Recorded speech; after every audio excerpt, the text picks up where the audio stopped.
ቢሮ ነው። በዚህ የስብከተ ወንጌል ቢሮ ውስጥ የስብከተ ወንጌል ኮሚቴ አለ። አጠቃላይ ሰባካያን ዘማሪያን እንደመጡ ቀጥታ አውደ ምሕረት ሳይሆን የሚሄዱት እዚህ መጥተው ልብሳቸውን አስተካክለው ለአውደ ምሕረቱ የሚመጥን መጽሐፍ ቅዱሳቸውን ይዘው የሚሄዱበት ነው። ቀጣይም አገልግሎት ሲጨርሱም ቀጥታ በዚያው ወይም እዚያው አውደ ምሕረት ሳይሆን ልብሳቸውን የሚቀይሩት ቀጥታ እዚያው ጽሕፈት ቤት መጥተው ራሳቸውን አስተካክለው የሚሄዱበት እንዳጠቃላይ በሳምንት ስብሰባ የሚካሄድበት የስብከተ ወንጌል ኮሚቴ አለ። በዚያ ስም የተቋቋመ የደብረ ስብከተ ወንጌል አገልግሎት የሚሰጥ ቢሮ ነው። ቤተ ክርስቲያን እንደሚታየው በዚህ በግምትና በዚህ ሰዓት ገልጾ ተንትኖ መጨረስ ባይቻልም አጋጣሚ አጠቃላይ ሪፖርቱ ሲሰራና የኦዲት ግኝቱም ላይ ግባቱ ስላለኝ እንዳጠቃላይ ለ10 ዓመታት አካባቢ የፈጀ ነው። እንዳጠቃላይ በገንዘብ ሲተመን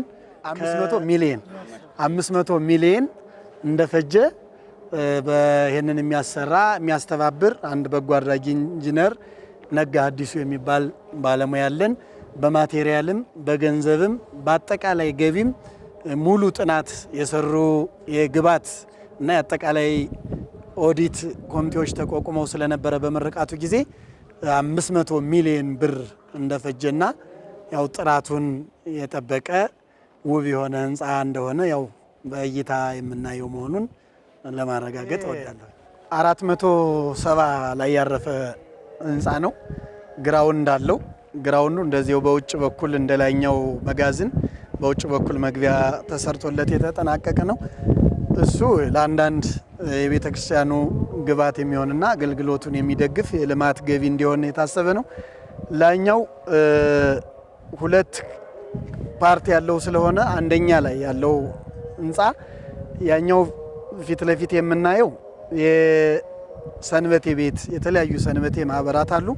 ለነሱ ማዕከል ሆኖ የተሰራ ነው። ይሄ በዚህ በኩል ያለው ቀደም ሲል ያጠና ነው ለአባቶች ማረፊያ ይሆናል፣ ከቅዳሴ ከአገልግሎት እንደወጡ እዚህ እንዲያርፉ የሚል ነገር ነበር የታሰበው። አሁን ላይ ግን የአብነት ትምህርት ቤቱን ማስቀደም ስላለብን የአብነት ትምህርት ቤት ብዙ ካሬ ሰፋ ያለ ካሬ ያለው ስለሆነ ሁለት ሊቃውንቶችን ከነ ተማሪዎቻቸው ለትምህርት አገልግሎት የአብነት ጉባኤ ቤት ለመክፈት ከክፍለ ከተማ ቤተ ክህነት ጽሕፈት ቤት ዋና ስራ አስኪያጅ በተሰጠን መመሪያ መሰረት ሰበካ ጉባኤው ተወያይቶ የአብነት ትምህርት ቤት እንዲከፈት የተሰራ ክፍል ነው። ሁለተኛ ላይ ስንወጣ 16 ክፍሎች አሉት። 16ቱ ክፍሎቹ ይሄ በሰንበት ትምህርት ቤት በማዕከል ደረጃ የተቋቋሙ የሰንበት ትምህርት ቤት የትምህርት አሰጣጥ ካሪክለም መሰረት ከጀማሪ ወጣት ልጆች እስከ ማዕከላውያን ድረስ ላሉት ሁሉንም በየደረጃቸው በየክፍላቸው በየሚሰጠው የትምህርት ካሪክለም አገልግሎት እንዲሰጥ ለነሱ የተሰጠ ነው። አሁን ፊኒሺንግ ላይ ነው ያለው።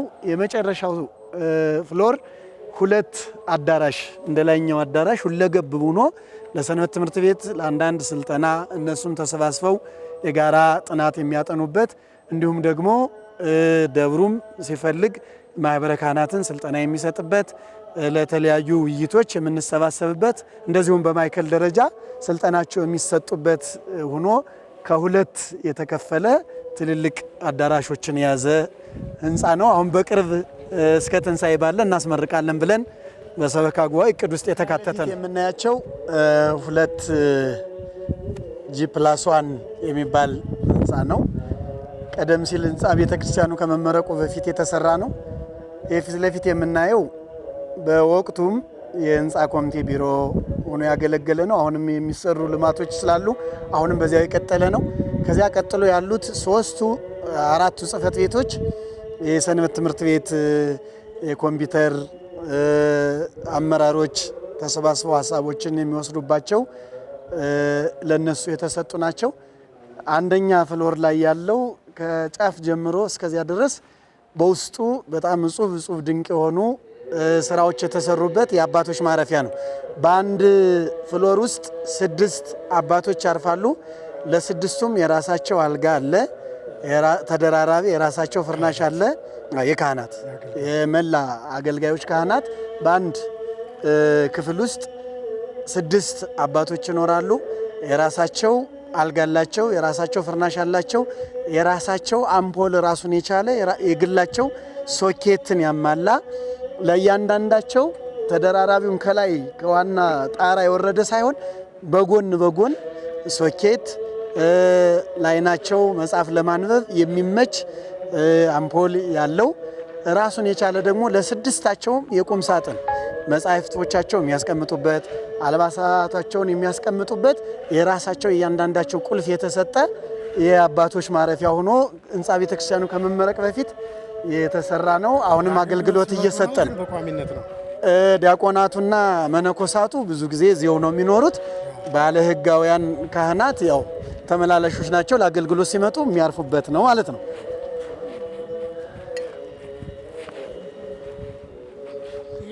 ከዚህ ቀጥሎ ያሉ በዚያው ልክ የተሰራ ነው። ይሄ ግራውንዱ አባቶች ከአገልግሎት እንደወጡ ቅድም እዚያ ጋር እንደገለጽኩት ያኛውን ወደዚህ አሸጋግረን የተወሰነ ክፍል ተሰጥቶት አባቶች ከአገልግሎት እንደወጡ አፋቸውን የሚያድፉበት የምርፋቅ ተብሎ የሚጠራ ወይም ደጀ ሰላም ተብሎ የሚጠራው ነው። እዚያ መጨረሻ ጫፉ ላይ 12 ሽንት ቤቶች አሉት። 6 በአንድ በኩል 6 በአንድ በኩል 4 ሻወር ቤቶች አሉበት። እዚያው አገልግለው አገልጋዮቹ እዚያው ሲያድሩ እዚያው ይጸዳዳሉ። እዚያው ንጽህናቸውን ጠብቀው ወደ አገልግሎት ይገባሉ ማለት ነው። ላይኛው ከዚያ ከጫፉ ስንጀምር ጫፉ ለደብሩ አስተዳደር ጽሕፈት ቤት ማረፊያ እየተሰራ ቀለም ተቀብቶ አሁን መስኮትና የአጠቃላይ ውስጡ ላይ ራሱን የቻለ ሻወር ቤት አለው፣ ሽንት ቤት አለው። አንዳንድ የሚሟሉ እንግዶች ሲመጡ የምግብ ዝግጅት ማቅረቢያም ራሱን የቻለ ክፍል አለው፣ ማረፊያም አለው። እሱ የተሰራ ነው። ሌሎቹ ሁለቱ ከዚያ ቀጥሎ ያሉት የብፁዓን አባቶች ሊቃነ ጳጳሳት ለአገልግሎት ሲመጡ ለቡራኬ ሲመጡ መጥተው አርፈው እዚያው ራሱን የቻለ ሻወር ቤት አለው፣ መጸዳጃ ቤት አለው፣ የእንግዳ ማረፊያ ራሱን የቻለ አለው። ብፁዓን አባቶችን ተቋሙን በሚመጥን ልክ የተሰራና እየተሰራ ያለ የብፁዓን አባቶች ሲመጡ ማረፊያ ነው። ከዚህ ቀጥታ ከክፍሎቹ ቀጥለን የምናያት የተሰራች አንደኛ የዚህ ለቤተ ክርስቲያን በተለያዩ በዓላት ጊዜ የሚመጡ ሰንጋ የእርድ አገልግሎት የሚሰጥበት እዚህው ለአባቶችና ለቤተ ክርስቲያኑ ለአገልግሎት ለበዓላት የሚመጡ በጎች ወይም ከብቶች እነሱ ራሱን የቻለ ወደ ውጭ ማስወጫ አለው፣ ክፍል አለው። ራሱን የቻለ እዚያው ጽዳት የሚጸዳበት ክፍል አለው። ከዚያ ቀጥሎ ደግሞ እንደ ኩሽና የሚያገለግል ወይም ምግብ የማብሰልና የማዘጋጀት የሚያስችል ክፍል ነው። ከዚያ ቀጥሎ ያለው የአባቶች የካህናትና የቤተ ክርስቲያኑ ንዋየ ቅድሳት የሚታጠቡበት ላውንደሪ የሚቀመጥበት ክፍልና የእጅ መታጠቢያ ያው እንግዲህ ረጻው እንደሚያሳየን የእጅ መታጠቢያ የሚያሟላ ሁሉን የሚያሟላ ስራ እየተሰራ ያለበት ነው። ይሄ የምናያት ይቺ ግንባታ በጣም እንዳጠቃላይ ግቢውን ቀደም ሲል በጥር አካባቢ በክፍለ ከተማችን ዋና ስራ አስኪያጅ መመሪያ ሰጭነት ተሰርቶ የከርሰ ምድር ውሃ ነው። እዚህ ግቢያችን ውስጥ ጸበል የለም፣ አልቋል ተመለሱ አይባልም። 24 ሰዓት ሁሉ ጸበል አገልግሎት ይሰጣል። አጠቃላይ ለአገልግሎቱ የሚሆን የከርሰ ምድር ውሃ ነው። ውሃው በጣም ከፍተኛ የሆነ 180 ሜትር ላይ ወደ ውስጥ የገባ ሲሆን የውሃ ችግር የሚባል ነገር እስካሁን ድረስ አላጋጠምንም። በክፍለ ከተማ ዋና ስራ አስኪያጅነት አጋጣሚ ጉብኝት በሚያደርጉበት ቀን ተባርኮ አገልግሎት እየሰጠ ያለ የከርሰ ምድር ውሃ ነው። አሁን ከዚህ ቀጥሎ የምናየው ለጊዜው ግሪን ኤሪያ ወይም አባቶች ለጸሎት ምእመናን ሲመጡ የሚያርፉበት ነው። እንደ ፕላንና እንደ ጥናት ግን ቀጣይ ህንፃ ቤተክርስቲያኑን የማይጋርድ ከኒህ በቁጥር 1 ከፍ የሚል ህንፃ ተሰርቶ ለቤተክርስቲያኑ በውስጥ በኩል በመጠለያነት አገልግሎት የሚሰጥ ነው። በውጭ በኩል ደግሞ ለቤተክርስቲያኑ ለልማት አገልግሎት እንዲውል በጥናት ቀደም ሲል ከ6 ዓመት ከ5 ዓመት በፊት ተጠንቶ በፕላን የተቀመጠ ቦታችን ነው። አሁን ለጊዜው እንደዚህ ሆኖ ውበት ሆኖ ለቤተክርስቲያኑ በግሪን ኤሪያ የተቀመጠ ቦታችን ነው። ይሄ ነው እንግዲህ ከቤተክርስቲያና መዋቅር ከሶስቱ አካል አንዱ ቤተልሔም ነው።